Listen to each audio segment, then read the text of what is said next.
Okay, so it's week 3 already, and I'm really going to focus on how Shields is helping us to understand how we have a role in creating that equitable and socially just climate in our schools. So she really leads us in deeper to understanding transformative leadership. And she says for this transformative leadership to really happen in a school, we need to be able to understand and accept the need for deep and equitable change. What does that look like? And I'm glad that Shields actually delves deeper into this.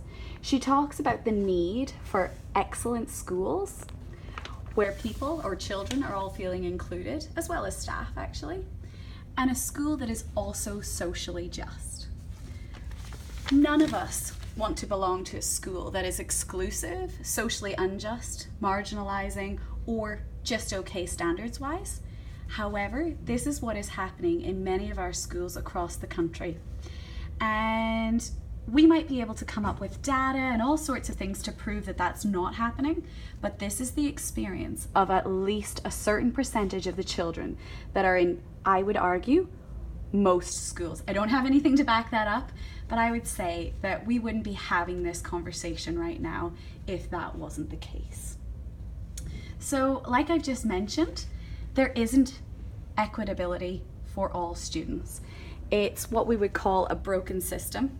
I'm going to explain, maybe I should be explaining all my drawings, but those are broken chains there as well. We've got something that's broken, but we're looking at how we need to change that. And Shields helps us with that. She says that we actually need to look at the knowledge frameworks that we have in our school.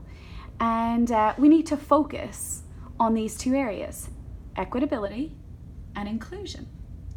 And thankfully, Shields doesn't just leave us there. She gives us 2 keys to do this. She says to us that we need to deconstruct and reconstruct knowledge frameworks. So we need to look at the way we're thinking already and really challenge those ideas and see what's working, what's not.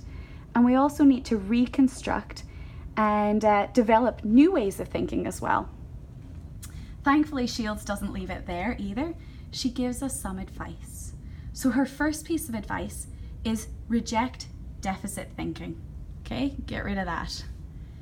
But also, in a more positive way, she says engage in dialogue, just like what we've been doing on this course. It's really, really valuable. So what type of dialogue? I'm glad you asked. She tells us more. She says democratic dialogue.